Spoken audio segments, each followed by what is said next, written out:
There's a detail in this story that most people missed. 6 American soldiers were killed in Kuwait last week. Not on a front line, not in Iran. In a temporary operations center, a makeshift facility with no permanent address, not visible on satellite maps, not findable by any known Iranian intelligence system. And yet, Iran found it, struck it, and 6 people didn't come home. So the question I kept coming back to was simple. How?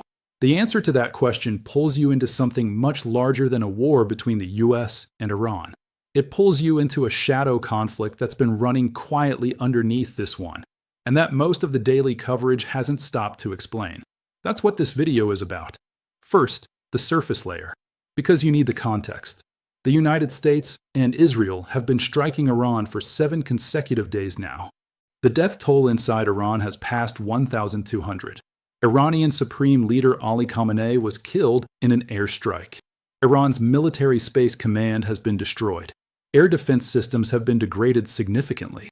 By most military assessments, the US and Israel are winning this war, at least in the conventional sense.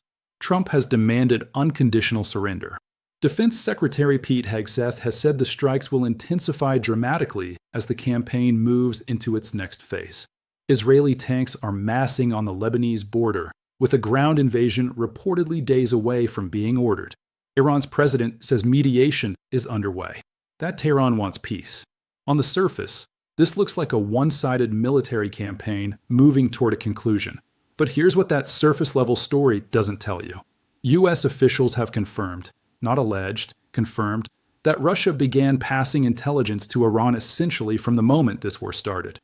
This was reported by the Washington Post, sourced directly to American officials. And when the White House was asked about it, they didn't deny it. What kind of intelligence? Real-time positioning data on US military forces, the locations of radar stations, the whereabouts of warships and aircraft, the positions of ground troops, and temporary facilities, like the operations center in Kuwait, that exist for days or weeks and then disappear. Structures that Iranian satellites had zero ability to find. But Russian satellites found them, and Russia passed that information to Tehran. One US official described the operation to the Washington Post as, and this is a direct quote, a fairly comprehensive effort. Comprehensive. That word tells you this isn't a one-time leak or an opportunistic tip. This is an organized, ongoing intelligence operation run by Moscow, aimed at American forces in an active war zone. And it has already cost American lives. But here's what I think is the most underreported part of this whole story. It's not just that Russia is helping Iran. It's why Russia can help Iran in ways that Iran could never manage alone. And understanding that gap between what Iran has and what Russia has tells you exactly how dangerous this arrangement actually is. Iran has roughly 13 operational military satellites.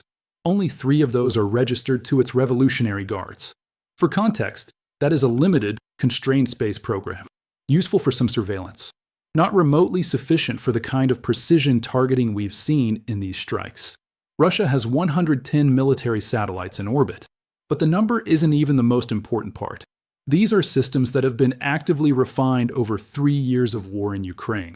We're tracking NATO-supplied weapons, monitoring US intelligence assets, and locating targets that deliberately avoid detection became everyday operational requirements. Russia didn't just build these capabilities in a lab.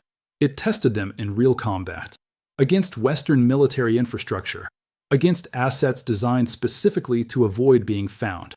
Mike Peterson, a research scientist at the Center for Naval Analyses, which is a federally funded body tied to the US military, laid out specifically what Russia is likely providing Iran. Space-based imagery showing which American air bases are active and when, which aircraft are on the ground, where US intelligence stations are positioned across the region, and potentially intercepted American communications, giving Iran a window into US strategic positioning that it could never open on its own. In Peterson's words, this support can allow Iran to temporarily slow or halt airfield operations. Think about what that means practically. Iran, a country whose own air force has been largely destroyed in this conflict, has the ability to disrupt American air operations, not because of anything Iran built or developed, because of what Russia is feeding it in real time. So why is Putin doing this? Because the answer isn't what most people assume. This isn't about Russia and Iran having shared values or a deep strategic alliance. The answer is more personal than that, and more deliberate. For years, the United States has provided Ukraine with satellite intelligence to fight Russia. Live targeting data, battlefield positioning, real-time feeds on Russian troop movements and supply lines. Information that has directly shaped the course of that war, and that has cost Russia significantly in equipment, personnel, and strategic position. Putin has objected to this, publicly, repeatedly. It hasn't changed anything. So when this conflict broke out, Russia saw an opportunity. A U.S. official put it to the Washington Post in plain terms. The Russians are more than aware of the assistance we're giving the Ukrainians. I think they were very happy to try to get some payback. Payback. That's the word a U.S. official chose to use. On the record. And it reframes what Russia is doing here entirely. This is an ideology. It isn't a formal military alliance. It isn't Russia deeply invested in Iran's survival. It's a message, deliberately sent. You used intelligence to hurt us in Ukraine. We will use intelligence to hurt you in the Middle East. Every action has a cost. That's what Moscow is saying. And the fact that it's already cost 6 American lives suggests the message is landing. When reporters asked the White House directly about Russian intelligence sharing, the response was carefully worded. Spokeswoman Caroline Leavitt said Russian intelligence was clearly not making a difference because the U.S. was, in her words, completely decimating Iranian forces and achieving its military objectives. Now, that may be accurate in a broad military sense. U.S. and Israeli strikes have done significant damage to Iranian infrastructure over 7 days. But notice what the White House did not say. They didn't say the reports were false. They didn't challenge the sourcing. They didn't say it wasn't happening. They said it isn't working. Those are fundamentally different claims. And the administration choosing damage control over denial is itself a piece of information. Separately, on Friday, a major scheduled training exercise for the 82nd Airborne Division was quietly canceled. The 82nd Airborne includes a rapid deployment brigade of 4,000 to 5,000 elite soldiers, a unit maintained at 18-hour readiness to deploy anywhere in the world on short notice. Training exercises for units like that don't get canceled because of scheduling conflicts. Something is being prepared. What exactly, we don't yet know. Now, there's one more country in this story that we haven't talked about yet. And in some ways, it's the most important one to watch. China hasn't fired a single shot in this conflict. But Beijing is not neutral, and its choices in the coming days and weeks may matter more than anything happening on the battlefield right now.